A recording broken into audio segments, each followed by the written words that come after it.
this very briefly, having attached my name also to Amendment 147, to which the noble lady Baroness Berridge was just speaking so powerfully. I'm not going to repeat anything people far more legally expert than I have already said. I just want to make a couple of small points, starting by agreeing with the noble and learned lady Baroness Butler-Sloss about I've met many 10-year-olds who have a very, very clear-eyed vision of the world and their place in it, and they should certainly be given a voice. And I think this is something that I've spoken about in other bills, and I'm thinking particularly in the context of the Domestic Abuse Bill, now Act, where there was a strongly minded debate around the issue of alleged parental alienation and the way in which children's voices have sometimes not been listened to, and they've been forced to do things strongly against their will and desires. I think it's important to say that it's not just morally right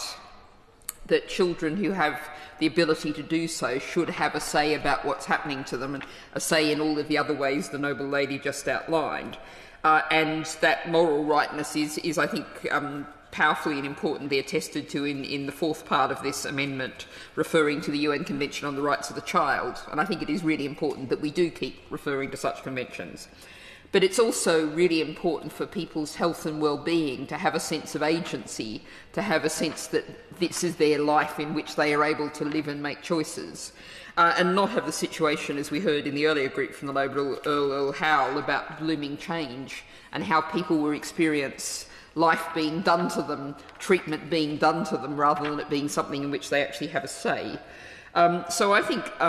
stressing I'm not a legal expert, I was really attracted by the way in which this amendment was drafted, particularly also the third part of the amendment,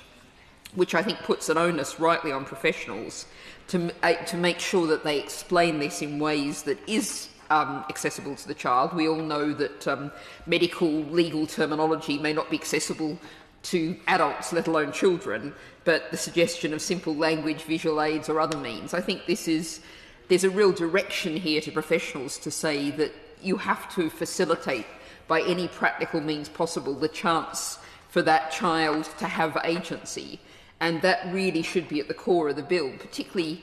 the children we were talking about, as was drawn attention to in the other group, who are some of the most vulnerable people in our society, who face being potentially locked up against their will. We've got to give them as much voice as possible, and that's what this amendment does.